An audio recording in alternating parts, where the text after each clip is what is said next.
بسم اللہ الرحمن الرحیم الحمدللہ رب العالمین والصلاة والسلام علی اشرف الانبیاء وسید المرسلین اما بعد رب اشرح لی صدری ویسر لی امری واحلل عقدۃ من لسانی یفقہوا قولی ربنا زدنا علما اللہم فقہنا فی الدین۔ آج ہم انشاءاللہ قرآن کریم کا اردو ترجمہ اور مختصر تفسیر کے اس درس میں سورۃ المائدہ کی آیت نمبر 74 سے 81 تک 74 سے 81 تک کا مطالعہ کریں گے، اور ان آیات کے اندر جو ہمارے سامنے مضامین ہیں ان میں سب سے پہلا مضمون ہمارے سامنے نصارہ کے شرک کا رد کے طور پہ آئے گا، اور پھر اس کے بعد معبود حقیقی کی جو اللہ رب العزت نے صفات بیان کی ہیں کہ اگر کسی کو معبود مانا جائے تو یہ اس کی صفات ہیں، ورنہ وہ معبود ہونے کے قابل اور لائق نہیں ہے، وہ باطل ہے۔ اور پھر اس کے بعد اللہ رب العزت نے یہود اور نصارہ ہی کے تناظر میں آگے جو بات چل رہی ہے ان کا غلو جو ہے، ان کا حد سے بڑھنا اور ان کی گمراہیوں کی اور ایسے گمراہ لوگوں کی پیروی کے حوالے سے بات کی ہے، اور پھر اللہ رب العزت نے انبیاء کی زبان سے ان کے اوپر لعنت کی ہے، تو لعنت کے مستحق لوگ کون ہیں ان کی ہم بات کریں گے، اور پھر اس کے بعد برائی کو نہ روکنے والوں کی بات ہوگی، اور آخر میں اللہ رب العزت نے یہود کا ماضی، حال اور مستقبل وہ بیان کر دیا ہے ایک آیت کے اندر۔ تو انشاءاللہ اپنے پہلے موضوع سے آغاز کرتے ہیں کہ جس میں نصارہ کے شرک کا رد اللہ رب العزت نے فرمایا ہے۔ اللہ تعالیٰ فرماتا ہے اعوذ باللہ من الشیطان الرجیم افلا یتوبون الی اللہ ویستغفرونہ واللہ غفور رحیم ما المسیح ابن مریم الا رسول قد خلت من قبله الرسل وامه صدیقہ كان يأكلان الطعام انظر كيف نبين لهم الآيات ثم انظر أنا يؤفكون۔ تو ترجمہ کچھ یوں ہے، یہ سوالیہ ہے، فلا کیا، فلا پس نہیں، یعنی تو کیا نہیں، یتوبونا وہ سب توبہ کرتے، وہ سب رجوع کرتے، لوٹتے پلٹتے، الی اللہ اللہ کی طرف، وَيَسْتَغْفِرُونَهُ و اور یستغفرون وہ سب مغفرت طلب کرتے، ہو اس سے، یعنی وہ اللہ رب العزت سے بخشش کیوں نہیں مانگتے، واللہ اور اللہ، یعنی حالانکہ اللہ غفور بہت زیادہ بخشنے والا، رحیم بہت زیادہ مہربان ہے۔ اور بہت زیادہ کا ترجمہ ہم نے اس لیے کیا کہ غفور اور رحیم یہ نکرہ ہیں، یہاں پر کامن ناؤن کے طور پہ آئے ہیں، اور ہم پہلے بھی بتا چکے ہیں کہ جب کامن ناؤن آئے تو اس کا ترجمے کے اندر وسعت ہوتی ہے۔ تو مل مسیح ابن مریم، ما نہیں، المسیح ابن مریم مسیح ابن مریم، مریم کے بیٹے جو مسیح ہیں علیہ السلام، الا مگر، یعنی نہیں ہے مسیح ابن مریم مگر رسول ایک رسول، قد یقیناً، خلت گزر چکے ہیں، من قبلہ اس سے پہلے، یعنی ان سے پہلے، اور رسول رسول کی جمع ہے بہت سے رسول، و امہ اور ماں ان کی، یعنی اور ان کی ماں، صدیقہ وہ سچی خاتون تھیں یا صدیقہ تھی، کانا یہاں پر دیکھیں کا نون کے بعد آگے الف ہے، یعنی دو کا صیغہ ہے یہاں پر، کانا یعنی وہ دونوں تھے، یاکلانی وہ دونوں کھانے والے تھے، وہ دونوں کھاتے تھے، الطعام کھانے کو، یعنی وہ دونوں کھانا کھایا کرتے تھے، وہ دونوں کھانا کھاتے تھے۔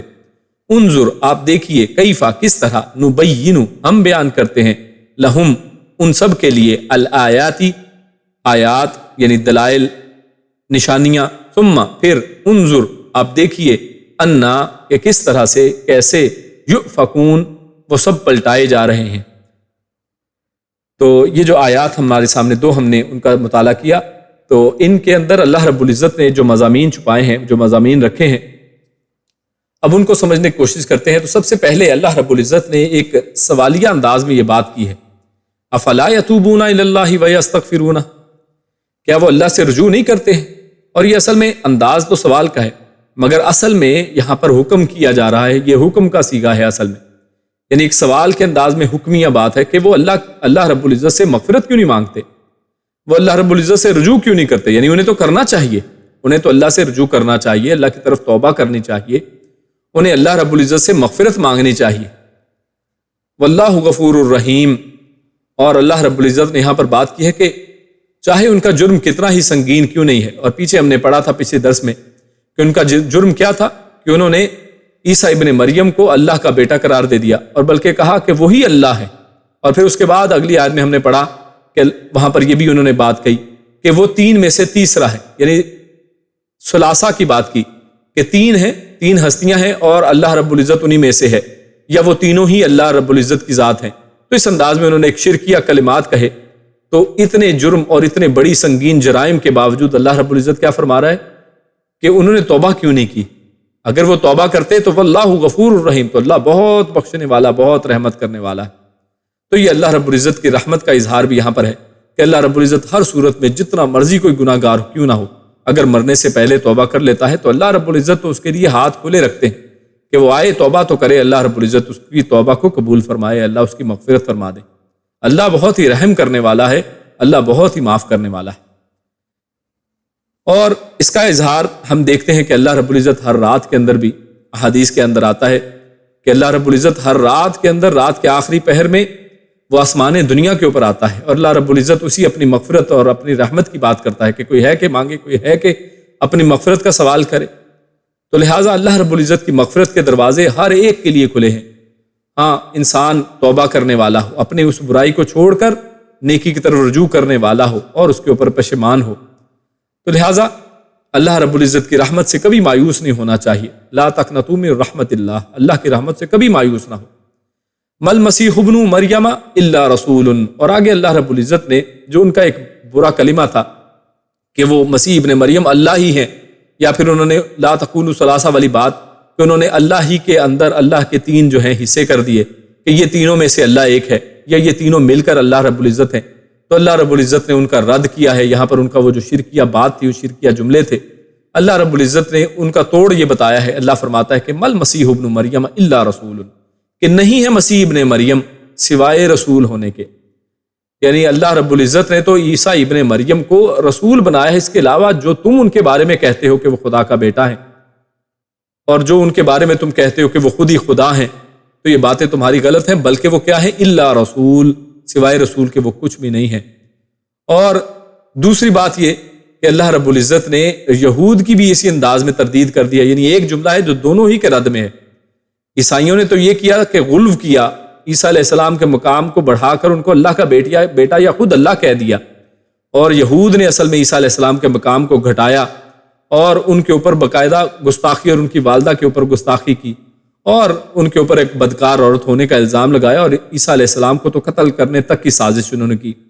تو دونوں ہی کے حوالے سے اللہ فرما رہا ہے کہ وہ تو رسول ہیں، اور لہٰذا تمہیں چاہیے کہ ان کی تکریم کرو اور ان کا مقام اس مقام تک نہ بڑھا دو کہ انہیں اللہ رب العزت ہی کی ذات تک پہنچا دو۔ قد خلت من قبلہ الرسل، اور یہ کوئی پہلی بات نہیں ہوا ہے۔ قد خلت، یقیناً گزر چکے ہیں، من قبل، ان سے بھی پہلے، الرسل، بہت سے رسول۔ تو یعنی یہ بہت سے رسولوں کا جو ایک سلسلہ ہے، اس کی ایک کڑی ہے، یہ ان میں سے ایک رسول ہیں جیسے بہت سے اور رسول ہیں۔ تو یہ کوئی پہلی بات تو ایسی چیز ہوئی نہیں ہے کہ جس کے اوپر لوگ اس طرح سے ایک دم حیران پریشان ہو جائیں، بلکہ یہ رسولوں کا جو سلسلہ ہے انہی کے ایک کڑی کے ایک رسول ہیں۔ وَأُمُّهُ صِدِّیقَةٌ، اور اب یہاں پر اللہ رب العزت نے نہ صرف عیسیٰ ابن مریم کی بات کی بلکہ ان کی ماں مریم علیہ السلام کے حوالے سے بھی بات کی ہے، کیونکہ جو ثلاثہ کا جو عقیدہ ہے ان کے اندر ان کی ماں کو بھی شامل کیا جاتا ہے اور ان کی بھی خدائی کا دعویٰ کیا جاتا ہے، ان سے بھی اسی طرح منتیں مرادیں مانگی جاتی ہیں۔ تو اللہ رب العزت نے ان کے حوالے سے بتا دیا کہ ان کے حوالے سے وہ جو عقیدہ تم رکھتے ہو وہ بھی غلط ہے۔ کیوں؟ کیونکہ وَأُمُّهُ، ان کی جو ماں تھی صدیقہ، وہ تو ایک صدیقہ خاتون تھی، وہ تو ایک سچی، نہایت سچی خاتون تھی۔ اور ہم یہ جانتے ہیں قرآن و حدیث اور قرآن و سنت سے ہمارے سامنے یہ بات پتہ چلتی ہے کہ نبوت کے بعد، رسالت کے بعد جو دوسرے لیول پہ جو چیز آتی ہے، تو دوسرا جو درجہ اس کے بعد آتا ہے وہ صدیق ہونے کا درجہ ہے۔ جیسے صدیق اکبر، ان کے حوالے سے اہل سنت والجماعت کا یہی عقیدہ ہے کہ انبیاء کی جماعت کے بعد اگر کوئی شخص اس قابل ہے تو وہ صدیق کا وہ رتبہ ہے کہ جو اس قابل ہے کہ ان کے بعد ان کا مقام و مرتبہ ہے۔ تو یہاں پر عیسیٰ ابن مریم کی ماں مریم علیہ السلام کو صدیقہ کہا گیا ہے، فیمیل کے صیغے کے ساتھ، یعنی وہ نہایت سچی اور اللہ اور اس کے رسولوں کی تصدیق کرنے والی خاتون تھی۔ اور اس کے بعد اللہ رب العزت نے دونوں ہی کے جو خدائی کا رد کرنے کے لیے اللہ رب العزت نے ایک بڑا ہی سمپل جملہ کہا ہے، اور یہ جملہ کمال جملہ ہے۔ اور اس کے اندر اس قرآن کریم کی جو فصاحت اور بلاغت اور نفاست کا پتہ چلتا ہے کہ اللہ رب العزت نے کمال بات کی ہے۔ اللہ فرماتا ہے کانا یاکلان الطعام، ایک ہی جملے کے اندر ان کی تمام خدائی کا رد کر دیا، فرمایا کہ وہ دونوں کھانا کھاتے تھے۔ اور کیجیے کتنی ایک سادی سی ایک بات کہی ہے اللہ رب العزت کہ دونوں کھانا کھاتے تھے، تم ان کے خدا ہونے کی باتیں کرتے ہو کہ وہ خدا ہیں یا خدا کا بیٹا ہے۔ کبھی خدا کو بھی کھانا کھانے کی حاجت پڑی ہے، کبھی خدا کے بیٹے کو بھی محتاجی ہوئی ہے کہ اس کو بھوک لگے اور وہ کھانا کھائے۔ اور کھانا کھانے کا لامحالہ نتیجہ یہ نکلتا ہے کہ انسان جب کھانا کھاتا ہے، ایک تو وہ خود محتاج ہوتا ہے، اس کو بھوک لگتی ہے، اور اس بھوک کے اندر اس بھوک کو مٹانے کے لیے وہ کھانا کھاتا ہے، اور اس کے بعد پھر اس کو رفع حاجت بھی کرنی پڑتی ہے۔ اور لامحالہ یہ چیز لازم ہے، ایک انسانوں کے ساتھ یہ چیز اللہ نے لازم رکھی ہے کہ وہ رفع حاجت اور قضاء حاجت کی ضرورت اس کو پڑتی ہے، اور جو ایک نقص والی بات ہے، اور یہ اللہ رب العزت کے ساتھ نہیں ہو سکتی ہے۔ تو لہٰذا لیکن اللہ رب العزت نے اس کو یہاں پر بیان نہیں کیا ہے، یعنی اس کھانا کھانے ہی کے لفظ کے اندر دیکھیے یہ اس کی نفاست ہے قرآن کی، اور قرآن کریم کے اندر الفاظ کی ادائیگی کے اندر نفاست یہ ہے کہ صرف کھانا کھانے کی بات کر دی، جبکہ اس کے انداز میں اور کھانا کھانے کے لیے جو کچھ بھی اس کے اندر یعنی اس کو حاصل کرنے کے لیے جو حاجات ہیں، کھانا کس طرح سے حاصل کیا جاتا ہے، اس کے لیے محنت کرنی پڑتی ہے، اس کے لیے آپ کو نوکری کرنی پڑے گی، آپ کو پیسہ کمانا پڑے گا، کھانا پھر لانا پڑے گا، پھر گندم ہے اس کو پیسنا پڑے گا، اور یہ خصوصاً اس زمانے کی اگر بات کریں تو اور بھی زیادہ مشکلات ہیں، مصیبتیں ہیں، اور پھر جا کر وہ کھانا بنے گا، پھر اس کو توڑا جائے گا، کھایا جائے گا، اپنی بھوک کو مٹایا جائے گا، اور اس کے بعد کے جو معاملات جو ہم نے بات کی، تو یہ سارے کے سارے جو ہیں وہ انسان کی حالت کو ظاہر کرتے ہیں، جو خدا کی حالت نہیں ہو سکتی ہے، کیونکہ یہ حاجتیں ساری جو ہیں یہ صرف انسانوں ہی کے ساتھ ہیں۔ اللہ رب العزت کے ان میں سے کسی چیز کا محتاج نہیں ہے کہ اللہ رب العزت کو بھوک لگتی ہو، پیاس لگتی ہو، اور یا اللہ رب العزت کو اس طرح کی کوئی بھی حاجت ہو، تو ایسا نہیں ہے۔ اور جو خود حاجت رکھتا ہو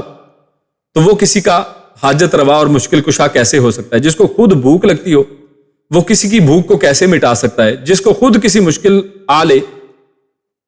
تو وہ دوسروں کی مشکلات کو کیسے دور کر سکتا ہے؟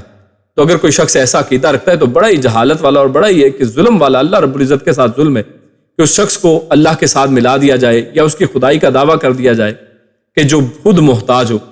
تو جو خود محتاج ہے وہ دوسروں کی حاجت پوری کیسے کر سکتا ہے؟ تو اللہ رب العزت نے ایک جملے کے ساتھ اتنی زبردست قسم کی حکمت اس کے اندر رکھ دی ہے، اور منہ توڑ جواب دیا ہے ایسے لوگوں کو کہ جو اس طرح کے شرک میں ملوث ہیں۔ اللہ رب العزت نے اسی لیے پھر آگے دیکھیں کیا فرمایا، انظر کیف نبین لہم الآیات،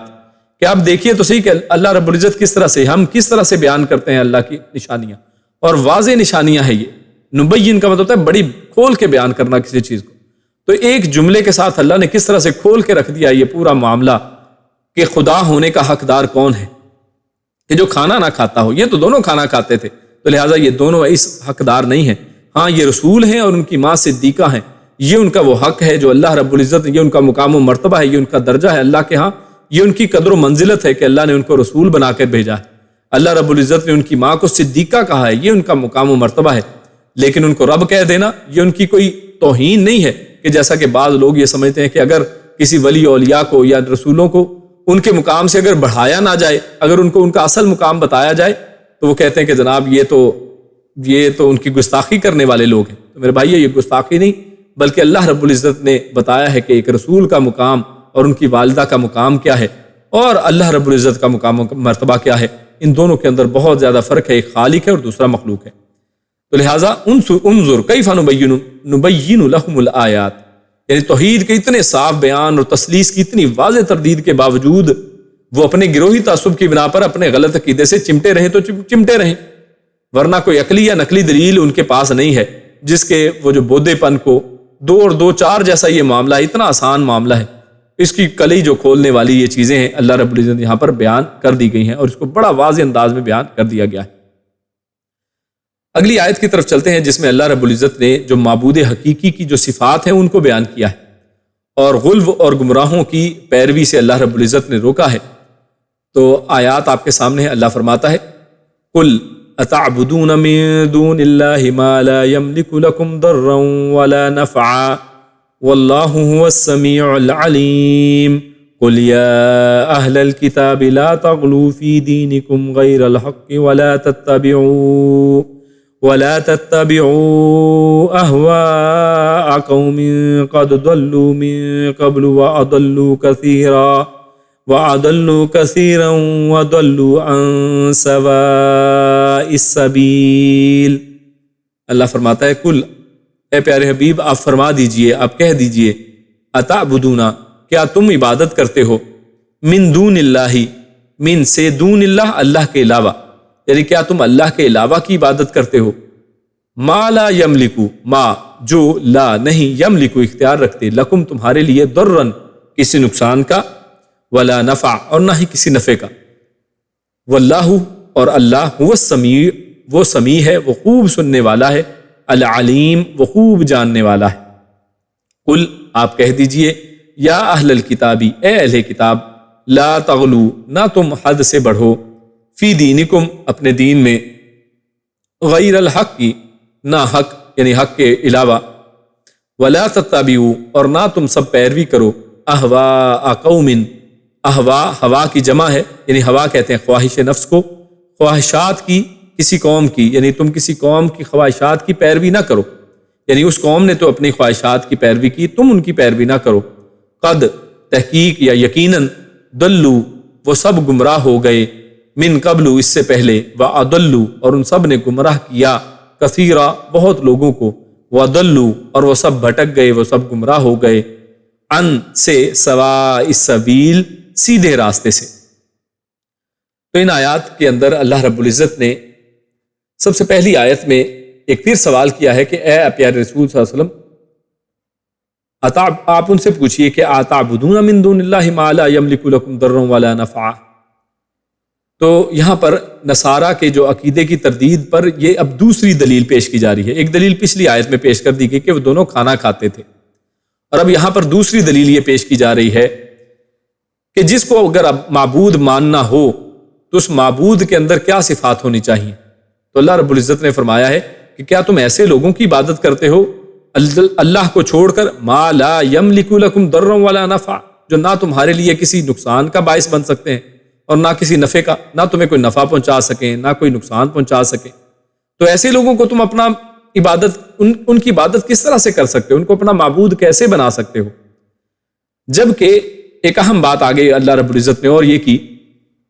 کیونکہ یہ لوگ آپ جانتے ہیں کہ عیسیٰ علیہ السلام اور ان کی والدہ کے حوالے سے یہ نبوت کا اور یعنی نبوت سے بڑھ کر عبادت کا اور معبود ہونے کا عقیدہ رکھتے تھے، تو ان کا یہ جو ان کی یہ دلیل تھی کہ وہ اللہ ہیں، کیونکہ ان کو اس طرح سے پیدا کیا گیا ہے، تو یہ ان کی دلیل بالکل بودی ہے، اور اللہ رب العزت نے اصل میں عبادت کے لائق ہونے کی دلیل دی ہے کہ حقیقی معبود تو وہ ہوا کرتا ہے کہ جو کسی کو کوئی نفع پہنچا سکے، جو کسی کو کوئی نقصان پہنچا سکے۔ اگر نہ وہ نفع پہنچانے کے قابل ہے نہ نقصان پہنچانے کے قابل ہے تو وہ تمہارا معبود نہیں ہو سکتا ہے۔ کیوں؟ کیونکہ نفع پہنچانا اور نقصان پہنچانے کے لیے دو اور صفات کا ہونا ضروری ہے۔ دیکھیے آپ کسی کو نفع پہنچا سکتے ہیں، ہاں ایک نفع وہ ہے جو آپ کر سکتے ہیں، مثال کے طور پہ آپ کے سامنے کوئی بھائی ہے، آپ کا دوسرا بھائی بہن ہے، اس کو کسی طرح کی حاجت ہے، ضرورت ہے، اس نے آپ سے کہا، آپ نے اس کی نفع نقصان پہنچا دیا، آپ نے اس کی حاجت پوری کر دی۔ لیکن ایسا نفع نقصان پہنچانا کہ جیسا اللہ رب العزت پہنچا سکتا ہے، کہ جس کے اندر بعض اوقات کسی شخص کے نفع کس طرح سے اس کو ہوگا اس بندے کو خود بھی پتہ نہیں ہوتا ہے، بندہ بس کہتا ہے کہ مجھے کسی طریقے سے اس سے باہر نکالو، اور اس کی تدبیر کون کرنے والا ہے؟ وہ اللہ رب العزت تدبیر کرنے والا ہے۔ اور اس کو اسی طرح سے اگر کسی کی پکڑ کرنی ہو تو اس کو نقصان پہنچانا ہو تو یہ کون کر سکتا ہے؟ صرف اللہ کی ذات کر سکتا ہے، اور اس کو کرنے کے لیے دو خصوصیات کا ہونا ضروری ہے۔ وہ کیا ہے؟ واللہ هو السمیع العلیم، اس کے لیے سمیع ہونا اور علیم ہونا ضروری ہے، کہ انسان اس بات کا علم رکھتا ہو کہ اس کی مخلوق جو ہے کس حال کے اندر ہے، اس کی مخلوق اس کو پکار رہی ہے، اس کے سامنے دعائیں کر رہی ہے، گڑ گڑا رہی ہے، ہاتھ اٹھائے کھڑی ہے۔ رات کی اندھیری راتوں کے اندر آپ جانتے ہیں کہ لوگ اپنی کوٹھڑیوں کے اندر، اپنے کمروں کے اندر، اپنے بند کمروں کے اندر، گھروں کے اندر اللہ کے سامنے ہاتھ اٹھاتے ہیں۔ کون اس کو دیکھنے والا ہے؟ بیوی کو بھی نہیں پتا ہوتا یا شوہر کو پتا نہیں ہوتا کہ بیوی رات کو اٹھ کے اللہ کے سامنے ہاتھ اٹھائے ہوئے ہے، کسی دوسرے شخص کو علم نہیں ہے، لیکن کس کو علم ہے؟ اللہ رب العزت کی ذات کو علم ہے۔ کیا کوئی پیر، کوئی فقیر، کوئی عالم، کوئی بہت بڑا ولی، کیا وہ یہ قدرت رکھتا ہے کہ وہ ہر چیز کو جانتا ہو کہ آج میرا جو ہے مرید جو ہے یا میرا کوئی شخص جو ہے جو مجھ سے عقیدت رکھتا ہے وہ میرے بارے میں کیا کیا کر رہا ہے؟ کسی کے پاس یہ علم ہے؟ یہ علم صرف اللہ رب العزت کی ذات کو ہے۔ اور اسی طرح هو السمیع، کہ وہ سننے والا بھی ہے۔ کیا کسی کی سماعت اس قابل ہے کہ وہ اپنے گھر میں بیٹھ کر اپنے مرید کی یا اپنے ماننے والے کی بات کو سن سکے، اور اگر کوئی مانگنے والا اس کی زبان ہی نہ ہو تو پھر کیا کرے گا؟ اور وہ شخص گونگا ہے تو وہ شخص اگر مانگتا ہے اپنے دل کے اندر، اس کو کون سننے والا ہے؟ تو اس کو سننے والی ذات صرف اللہ رب العزت کی ذات ہے۔ تو اللہ رب العزت نے یہاں پر یہ 4 خصوصیات بیان کر دی ہیں، یعنی ایک تو وہ نقصان پہنچانے والا، نفع پہنچانے والا ہو، اگر وہ نفع اور نقصان نہیں پہنچا سکتا ہے تو تم ان کی عبادت کیوں کرتے ہو؟ تم ان سے کیوں اصل میں ڈرتے ہو؟ کیونکہ نفع پہنچانے کے اندر ایک لالچ اور محبت ہوتی ہے، اور نقصان کے اندر ایک خوف ہوتا ہے۔ تو یہ دونوں ہی چیزیں کسی شخص سے نہیں رکھی جا سکتی ہیں، کیونکہ یہ دونوں ہی اللہ رب العزت کرنے والے ہیں، اور یہ دونوں کرنے کے اوپر قادر صرف وہ ہو سکتا ہے جو سمیع بھی ہو، جو علیم بھی ہو۔ اللہ رب العزت کی ذات کے علاوہ کون ہے جو سمیع بھی ہے اور جو علیم بھی ہے؟ آگے اللہ فرماتا ہے کل یا اہل الکتاب لا تغلوا فی دینکم۔ تو کیونکہ یہ سارا کچھ جو ہو رہا ہے یہ اہل کتاب، کیونکہ یہ اہل کتاب کا تو خیر یہاں پر مخاطبت کی گئی ہے، انہی کو مخاطب کیا گیا ہے، یہود و نصارہ جس کے اندر شامل ہیں۔ تو اب یہاں پر ان دونوں کو اکٹھی دوبارہ سے ان کی تربیت کے لیے، دوبارہ ان کو ترغیب دینے کے لیے اکٹھا ان کو کہا گیا، ورنہ پیچھے نصارہ کی بات شروع ہو گئی تھی، اب دوبارہ اہل کتاب کو بلایا گیا ہے، اور ان کو کیا فرمایا کہ لا تغلو، تم سب حد سے نہ بڑھو، کیونکہ جو ساری برائیوں کی جو جڑ ہے نا، یہ شرک کے اندر ڈالنے کی جو جڑ ہے، یہ اصل میں غلو ہی کے اندر ہے، کہ انسان حد سے کسی کو اس طرح بڑھا دے کہ اس کو خدا کا بیٹا بنا دے یا خدا ہی بنا دے، یا پھر کسی کو حد سے گھٹا دے۔ تو یہ دونوں ہی طرف جو غلو ہے، یعنی چاہے وہ پازیٹیو یا نیگیٹو سائیڈ میں ہو، تو دونوں ہی طرف کا غلو جو ہے، یعنی کسی شخص کو راہ اعتدال سے بڑھا دینا، جو اصل اعتدال اور وسط ہے، جو درمیانی چیز ہے، اس سے یا کم کر دینا یا پھر اس سے بڑھا دینا، تو یہ اصل میں غلو کہلاتا ہے۔ تو اللہ نے اس سے منع فرمایا کہ لا تغلو، تم حد سے نہ بڑھو، فی دینکم، اپنے دین میں، غیر الحق کی، حق کے نہ حق، ولا تتبعوا اهواء قوم، اور آگے بتایا کہ تم قوم کی احوا، ان کی خواہشات کے پیچھے نہ چلو۔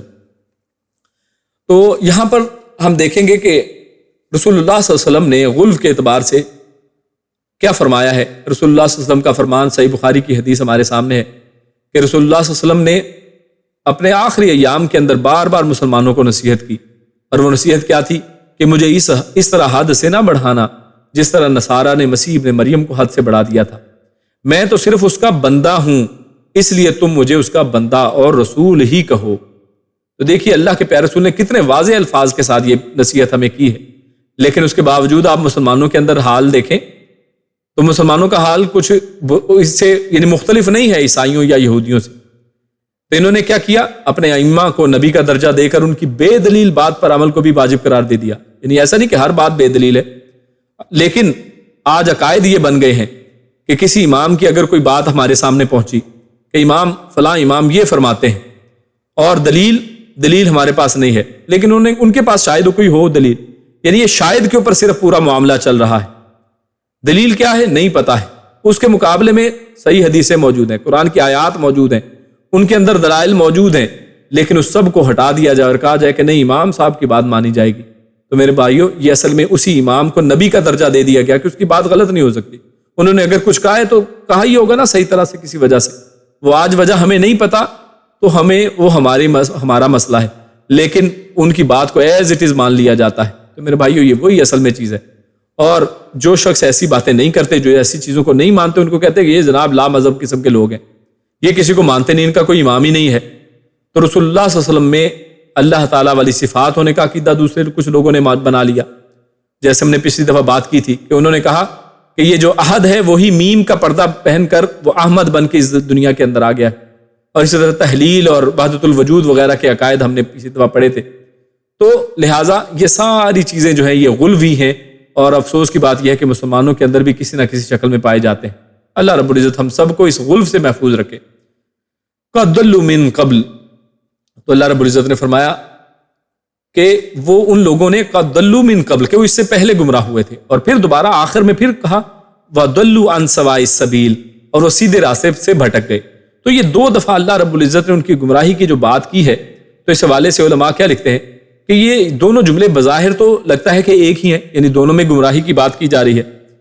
لیکن علماء کہتے ہیں کہ اول سے مراد کہ وہ گمراہ ہوئے، اور دوسرے سے مراد یہ ہے کہ وہ اب تک اس گمراہی پر جمے ہوئے ہیں۔ یعنی پہلے تو یہ کہا نا کہ قد ضلوا من قبل، کہ یہ اس میں کوئی یعنی انکار والی بات نہیں ہے کہ وہ پہلے بھی جو ہے گمراہ ہو گئے تھے، اور آخر میں فرمایا وَضَلُّوا عَنْ سَوَاءِ السَّبِيلِ، اس سے مراد آج کے یہود کے اور نصارہ یعنی اہل کتاب کی بات کی جا رہی ہے کہ آج بھی وہ اس اپنی گمراہی کے اوپر جمے ہوئے ہیں، انہوں نے اس کو چھوڑا نہیں ہے کہ وہ راہ ہدایت کو اپنا لیں، بلکہ ابھی تک اپنے اس گمراہی کے اوپر ٹکے ہوئے ہیں۔ اور دوسرا مطلب علماء لکھتے ہیں کہ یہ بھی ہو سکتا ہے کہ پہلی گمراہی سے مراد عقیدے کی گمراہی ہے، یعنی جہاں پر کہا کہ قد ضلوا من قبل، تو جو قبل میں جو گمراہی انہوں نے کی وہ عقیدے کی گمراہی ہے، اور دوسری سے مراد عمل کی گمراہی ہو، یعنی راہ سے ہٹنے کو عمل کی گمراہی سے تشبیہ دیا گیا ہو۔ اور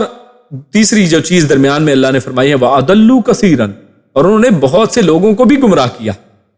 اور اسی کا اوپر ایک اور جملہ اسی کے حوالے سے اوپر بات کی گئی، فرمایا وَلَا تَتَّبِعُوا أَهْوَاءَ قَوْمٍ، کہ تم ایسے لوگ یعنی جو خواہشات نفس کی پیروی کرنے والے ہیں تم ان کی پیروی نہ کرو۔ کیوں؟ وَأَضَلُّوا كَثِيرًا، کیونکہ انہوں نے بہت سے لوگوں کو گمراہ کیا ہے۔ یعنی ایک تو خود انہوں نے گمراہیاں اپنے پاس سے بنائیں، اسی طرح غلو کر کے دین کے اندر اضافہ کر کے، تو ہمیں چاہیے کہ آنکھیں بند کر کے ایسے کام نہ کریں، بلکہ دلیل کی پیروی کریں، قرآن و سنت کی پیروی کریں، جو قرآن و سنت سے ہمارے سامنے دین آتا ہے اس کی پیروی کی جائے، نہ کہ یہ کہ آنکھیں بند کر کے ہم کہیں کہ نہیں پہلے کیا وہ خراب تھے جناب، یہ پہلے جو اتنے قومیں گزر گئی ہیں جناب، اتنے 100 سال جو باتیں کی گئی ہیں تو کیا وہ سب غلط تھی؟ یعنی ہمارے پاس دیکھیے رہ جا کے یہی ایک دلیل ہوتی ہے کہ جناب پہلے پھر جو تھا وہ کیا غلط تھا۔ تو میرے بھائیو، اللہ نے تو یہی فرمایا ہے کہ وہ خواہشات نفس کی اگر پیروی کرتے ہوئے کر رہے ہوں گے، اگر کر رہے تھے تو تم ان کی پیروی کیوں کرتے ہو؟ وہ ان کا مسئلہ تھا، کم از کم تم اپنی اصلاح کر لو، کیونکہ انہوں نے تو اپنی اس طرح سے یعنی اپنی خواہشات کی پیروی کر کے بے شمار لوگوں کو گمراہ کیا ہے۔ جیسا کہ اگر ہم انہی اہل کتاب کی بات کریں تو انہوں نے عزیر علیہ السلام کو الہ بنا لیا، تو کیا بعد والوں کو چاہیے، یعنی آج جو لوگ کہتے ہیں کہ جناب نہیں پہلے کیا وہ غلط تھے، تو اگر انہی کی بات اگر اس طرح سے لی جائے کہ پہلے کیا غلط تھے، تو جو عیسائی جو ہے اس کا مطلب ہے کہ صحیح کر رہے ہیں، یہودی اس کا مطلب ہے کہ صحیح کر رہے ہیں، کیونکہ ان سے پہلے والوں لوگوں نے، عیسائیوں یہودیوں نے یہی بات کی تھی کہ عزیر جو ہے وہ اللہ کا بیٹا ہے، یا عیسیٰ علیہ السلام اللہ کا بیٹا ہے، یا وہ الہ ہے۔ اور کسی نے داؤد علیہ السلام اور مسیح علیہ السلام اور ان کی والدہ اور اسی طرح لوط علیہ السلام کے اوپر زنا کی بات کر دی، تو کیا وہ بات درست تھی؟ کیا ہم بات یہ کہیں گے کہ ہاں وہ پہلوں نے جو کہا وہ بالکل ٹھیک کہا ہے؟ نہیں، ہم ایسی بات نہیں کریں گے، کیونکہ ہم دلیل کی پیروی کریں گے، ہم قرآن و سنت کی پیروی کریں گے، ہم ان کی خواہشات نفس کی پیروی نہیں کریں گے، کیونکہ وہ خود بھی گمراہ ہوئے اور دوسروں کو بھی گمراہ کیا، اور آخر وقت تک وہ سیدھے راستے پر نہیں آئے۔ تو لہٰذا ہمارا یہ کام نہیں ہے کہ جو پہلے کر گئے تو ہم نے ان کے اوپر ٹھپائی لگانا ہے، بلکہ اللہ رب العزت نے ہم سب کو لا یعقل یعنی عقل دے کر بھیجا ہے۔ قرآن میں بار بار اللہ نے کیا کہا کہ کیا تم عقل نہیں کرتے ہو؟ کیا تمہارے اندر دماغ نہیں ہے؟ کیا تم سوچتے نہیں ہو؟ لا یعلمون، کیا تمہیں علم نہیں ہے؟ تم لا یعقلون، تم عقل نہیں کرتے ہو؟ تو لہٰذا یہ اللہ رب العزت نے عقل ہمارے لیے کو بیچنے کے لیے نہیں دی ہے، بلکہ اس کو استعمال کرنے کے لیے اللہ رب العزت نے دیا ہے، اور اس کے ذریعے سے اللہ رب العزت نے اپنی آیات ان قرآن کریم کے اندر سمو دی ہیں، اور ان کے اندر ہمارے تمام مسائل کا حل رکھ دیا ہے۔ تو معلوم ہوا کہ یہ گمراہیاں ان میں پہلے لوگوں کی تقلید کی وجہ سے آئی تھی، کہ یہ پہلے لوگوں کی تقلید کرتے تھے، ان کا بس آنکھیں بند کر کے ان کی پیروی کرتے تھے، اور ابھی تک کر رہے ہیں،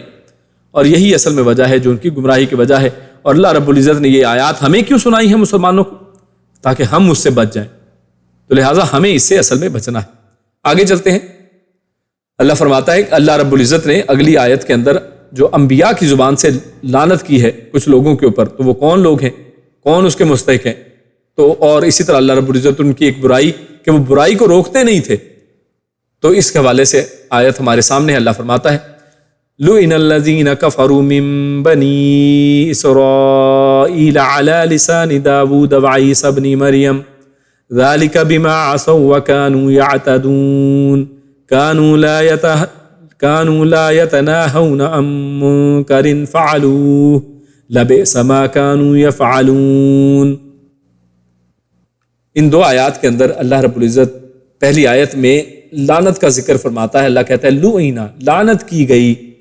الذین، ان لوگوں کی طرف سے،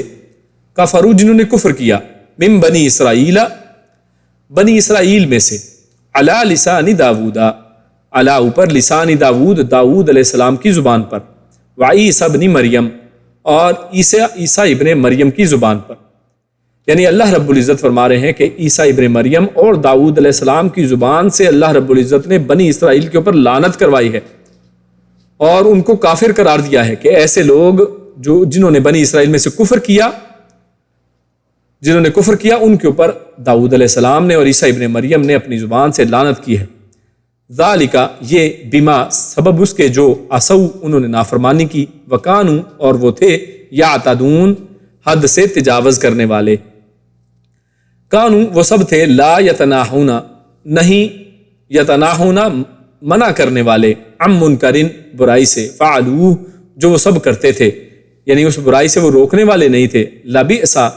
لام یہ لام تاکید ہے، بئسا بہت برا، یعنی یقیناً وہ بہت برا ہے، ما جو کانو وہ سب تھے یفعلون کرتے، یعنی جو وہ کرتے تھے، یعنی کیا کرتے تھے، یہی جو بات تھی کہ وہ روکتے نہیں تھے، ان کا یہ عمل جو ہے وہ بہت برا تھا۔ تو ان دو آیات کے اندر سب سے پہلی آیت میں اللہ رب العزت نے داؤد علیہ السلام اور عیسیٰ علیہ السلام کی زبانی بنی اسرائیل کے کچھ لوگوں کو جنہوں نے کفر کیا ان کے اوپر لعنت کہا ہے، اور ان کے کفر کی بنیاد کیا اللہ رب العزت نے فرمائی ہے، ذالک بما عصوا وکانوا یعتدون، کہ وہ ان کی نافرمانی کے سبب ان کے اوپر لعنت کی گئی اور ان کے حد سے تجاوز کرنے کے سبب ان کے اوپر لعنت کی گئی۔ اور تیسرا سبب جو بیان کیا گیا اگلی آیت کے اندر کہ وہ جو برا کام کرتے تھے یا اس کو دیکھتے تھے برا کام کرتا ہوا، اس سے روکتے نہیں تھے اور خود بھی اس سے رکتے نہیں تھے، اور ایسا فعل جو ہے بہت ہی برا فعل ہے۔ تو لہٰذا یہاں پر تین افعال کی بنیاد پر اللہ رب العزت نے فرمایا ہے کہ داؤد علیہ السلام اور عیسیٰ علیہ السلام، یعنی نبی جو اپنی قوم کی طرف بھیجا جائے وہ اپنی قوم کے اوپر کتنا شفیق ہوتا ہے، اپنی قوم کی کتنی فکر کرنے والا ہوتا ہے، لیکن یہ اتنے مکروہ قسم کے افعال یہاں پر بتا دیے گئے ہیں کہ جن کی بنیاد پہ ان کے اپنے نبیوں نے ان کے اوپر لعنت کی ہے۔ تو اسرائیلیوں کا یہ جو کفر تھا وہ اپنے اپنے پیغمبروں کے مقابلے میں تھا، یعنی انہوں نے جو کفر کیا جس کی بنیاد پر انہوں نے یہاں پر کفر کی بات کی جا رہی ہے کہ انہوں نے اپنے اپنے پیغمبروں کے زمانے میں ان کی نافرمانیاں کی اور حد سے تجاوز کیا، اور جیسے پیچھے غلو کی بات بھی کی گئی ہے تو وہ بھی اصل میں حد سے تجاوز کرنا ہے کہ جو حدود مقرر کی گئی اس سے آگے بڑھے اور خود سے اپنی خواہشات کی پیروی کرتے رہے۔ تو لہٰذا یہ ان کے جو جرائم ہیں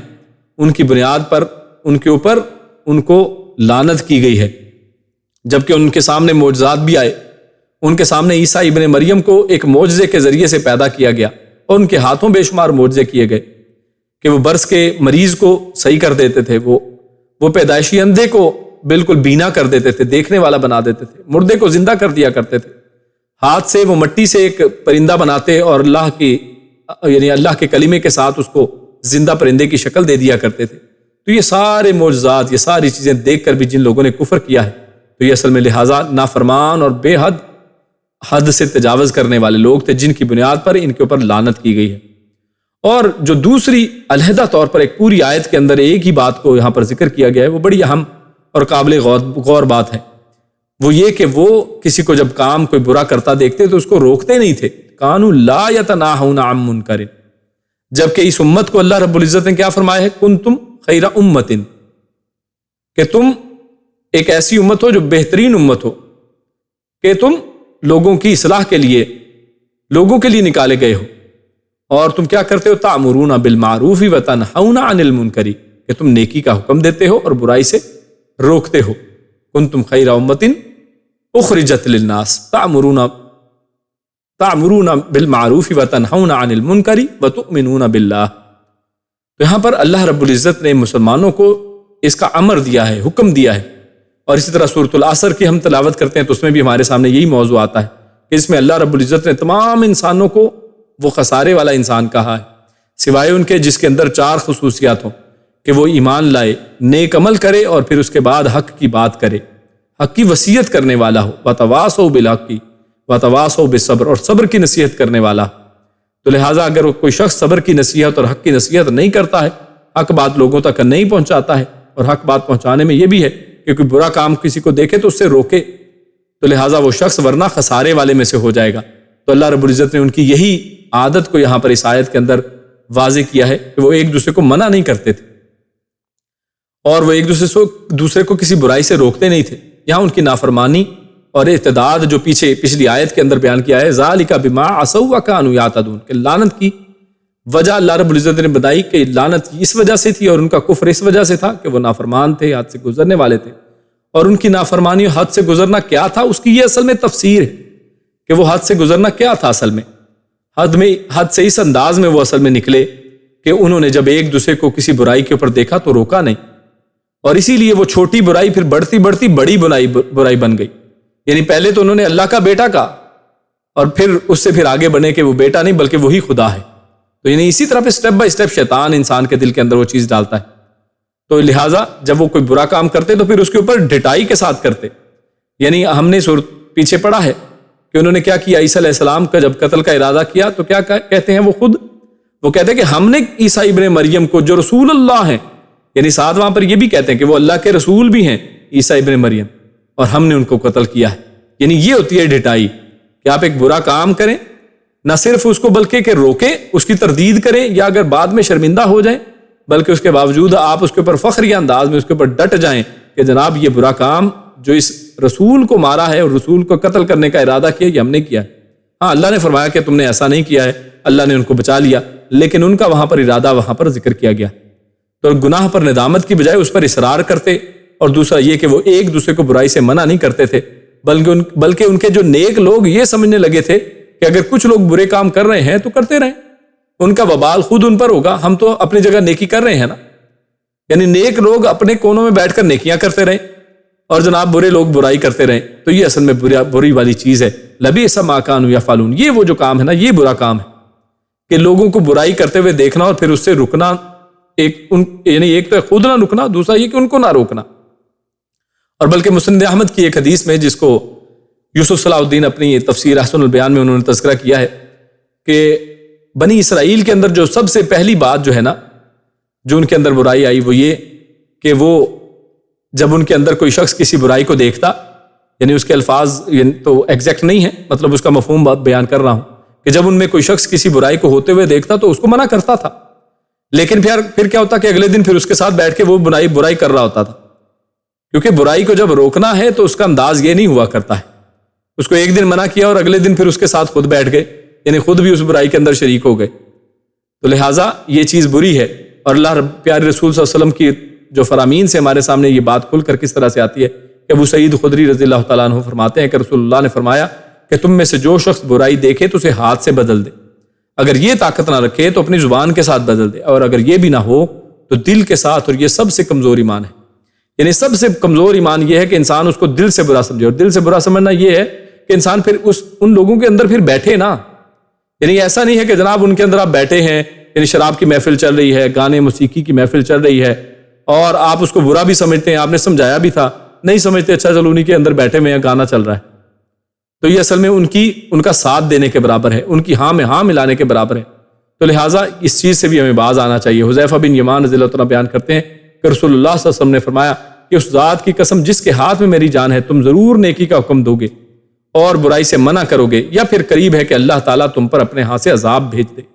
یعنی اگر تم ایسا نہیں کرو گے تو کیا ہوگا کہ اللہ تم پر عذاب بھیج دے گا، پھر تم اس سے دعا کرو گے تو وہ دعا تمہاری دعا قبول نہیں کرے گا۔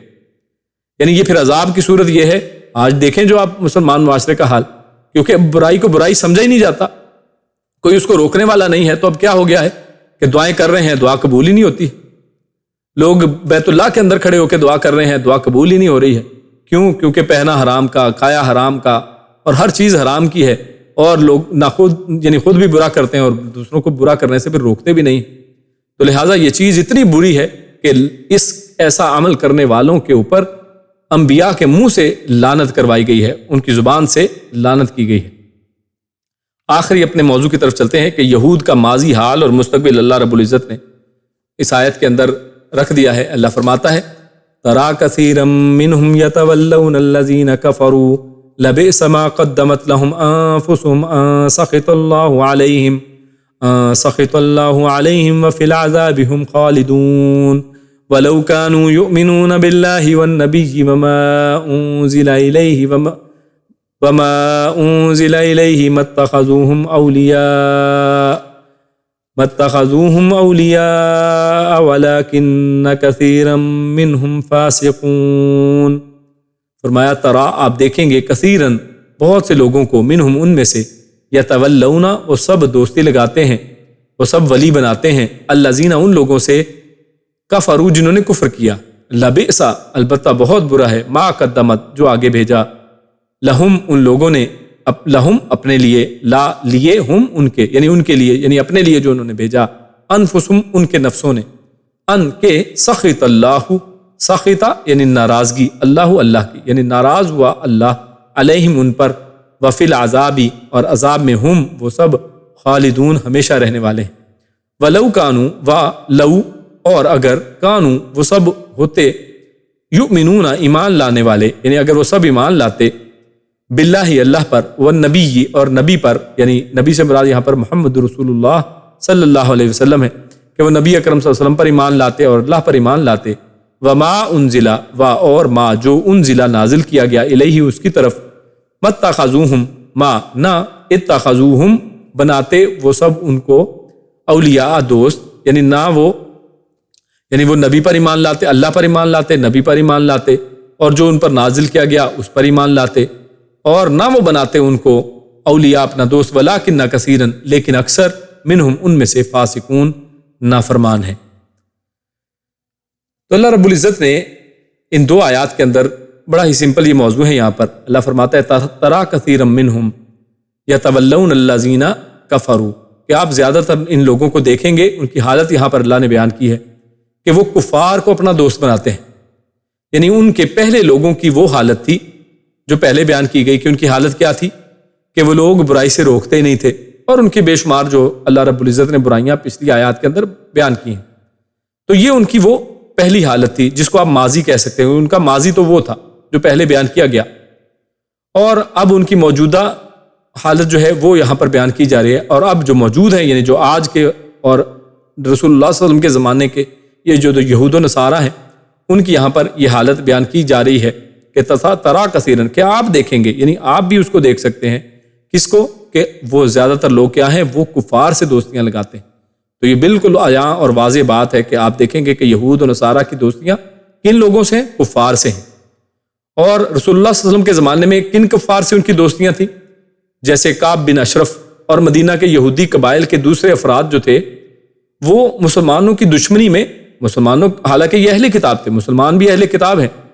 اور لیکن انہوں نے مسلمانوں کی دشمنی میں کیا کیا، مشرکین مکہ کی دوستی کی اور مدینہ کے منافقین سے دوستی رکھی۔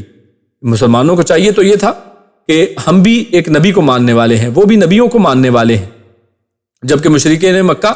نبیوں کو ماننے والے نہیں ہیں، نبیوں کی تصدیق کرنے والے نہیں ہیں، بلکہ شرک کرنے والے، بتوں کی پوجا کرنے والے، لیکن انہوں نے کفار کا ساتھ دیا ہے، کفار کو دوست بنایا ہے۔ تو فرمایا لبئس ما قدمت لہم انفسہم، یعنی کفار، مشرکین مکہ اور منافقین وغیرہ سے دوستی قائم کر کے اہل کتاب نے مسلمانوں کے خلاف جو تیاری کی ہے، اس کا نتیجہ یہ ہے کہ دنیا میں ان پر اللہ کا غضب ہوا ہے، یعنی جو انہوں نے کمایا ہے، جو آگے بھیجا ہے، آگے بھیجنے سے مراد یعنی اپنے لیے جو آخرت کے لیے جو حصہ انہوں نے مقرر کیا ہے، وہ کیا ہے کہ اللہ کی ناراضگی انہوں نے مول لی ہے، سخط اللہ، اللہ کی ناراضگی کو انہوں نے مول لیا ہے، اور دنیا کے اندر اللہ کا غضب تو ہے ہی، وفی العذاب ہم خالدون، اور آخرت کی بات بھی بیان کر دی کہ آخرت میں وہ ہمیشہ جہنم کے اندر، عذاب کے اندر رہنے والے ہیں۔ تو اس ایک آیت کے اندر اللہ رب العزت نے یہود کی جو ماضی تھا اس کو اور حال کو بیان کر دیا کہ حال ان کا یہ ہے کہ کفار سے دوستیاں لگاتے ہیں، اور مستقبل ان کا یہ ہونے والا ہے کہ اس اپنی دوستیوں کی وجہ سے، اپنے حال کے کیے ہوئے کی کمائی کی وجہ سے آگے ان کے لیے یہ ہے کہ اللہ رب العزت نے ان کے لیے ہمیشگی کی جہنم کو تیار کر رکھا ہے۔ اور آخری آیت میں اللہ نے فرمایا وَلَوْ كَانُوا يُؤْمِنُونَ بِاللَّهِ وَالنَّبِيِّ، اور آخر میں پھر اللہ رب العزت نے ایک دفعہ پھر ان کے ایمان کی طرف توجہ دلائی ہے، یعنی اگر وہ واقعی اللہ پر اور اپنے نبی موسیٰ علیہ السلام اور عیسیٰ علیہ السلام پر اور ان پر نازل شدہ کتاب پر، اور اسی طرح نبی یعنی محمد رسول اللہ صلی اللہ علیہ وسلم پر، ان پر اور اس سے پہلے جو کتابیں ہیں اور جو آپ صلی اللہ علیہ وسلم کی طرف نازل کیا گیا ہے، یعنی قرآن، تورات، زبور، انجیل، ان سب پر ایمان رکھتے تو کبھی مسلمانوں کو چھوڑ کر کفار سے دوستی قائم نہ کرتے۔ یعنی یہاں پر یہ بات کن کی ہے، یعنی یہ منافقین بھی اس کے اندر شامل کہ منافقین نے کیا کیا، چاہیے تو یہ تھا کہ اللہ کے نبی کے اوپر ایمان لے آتے، اور ان میں سے بہت سے منافقین آپ جانتے ہیں کہ یہی یہود و نصارہ تھے کہ جنہوں نے اپنی حکومت کو، اپنے روب و دبدبے کو اور اس کو بچانے کے لیے اسلام کا لبادہ اوڑھ لیا اور منافقت کی شکل میں مسلمانوں کے اندر داخل ہو گئے، اور زبان سے تو کلمہ پڑھ لیا لیکن ایمان نہیں لے کے آئے ہیں۔ چاہیے تو یہ تھا کہ وہ ایمان لے آتے اللہ پر، اس کے نبی پر، جو نازل کیا گیا اس کے اوپر، اور کافروں کو دوست نہ بناتے، لیکن انہوں نے اس سے بالکل الٹ کام کیا، اور جو ان کے اپنی کتابوں کے اندر پہلی کتابوں میں لکھا تھا کہ ایک نبی آئے گا، اس کے اوپر ایمان لانا ہے، اس کو انہوں نے ریجیکٹ کر دیا، اس کو بھی اس کے اوپر عمل نہیں کیا. تو یہ سب جو ہے اصل میں نافرمانی کی وجہ سے ہوا. اور فرمایا وَلَٰكِنَّ كَثِيرًا مِّنْهُمْ فَاسِقُونَ، کہ ان میں سے اکثر جو ہیں وہ فاسق ہیں، وہ نافرمان ہیں اور اللہ کا کہا ماننے والے نہیں ہیں. یا یہ کہ اگر وہ منافقین صدق کے دل سے ایمان لائے ہوتے،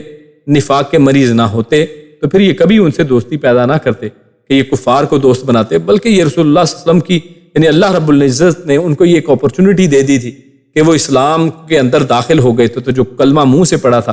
دل سے بھی اس کو مانتے. تو یہی پیغام آج مسلمانوں کے لیے بھی ہے کہ ہم جو لوگ اسلام کا دعویٰ کرنے والے ہیں، ایمان کا دعویٰ کرنے والے ہیں، ہمیں چاہیے کہ یقینی طور پر، حقیقی طور پر اللہ کے اوپر ایمان لائیں، اس کے اندر کسی کو شریک نہ کریں،